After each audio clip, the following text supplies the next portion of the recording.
Balbriggan Mini Maker Day. There will be a free Balbriggan Mini Maker Day on Saturday the 23rd of April from 10 a.m. until 5 p.m.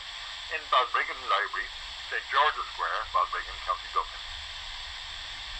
Air code Kilo 32 Tango Whiskey 27. The day is part of the Loves Learning Festival, which is open to visitors both young and old for a day of family-friendly workshops and maker showcase. On the day there will be a mix of workshops suitable for all ages, from coding and game crafting to Lego making and lead art. A joint maker showcase with all sorts from CNCs, crafting and VR experiences. Members from East Leinster Amateur Radio Club, Echo India Zero, Echo Lima, will be joining in the fun.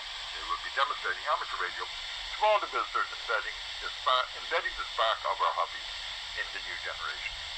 On the day, Frank EI8HIB, Dom EI5IEB Echo Bravo, Dom Echo India 5 India Alpha Bravo, from ELARC will be setting up a number of radio stations operating from VHF and HF Bands on emergency power. Jeffrey Echo India 7 IRB will also be there showcasing his homemade tiny GS satellite ground station. To find out more about the event, please visit www.balbriggan.ie/Mini Maker Day.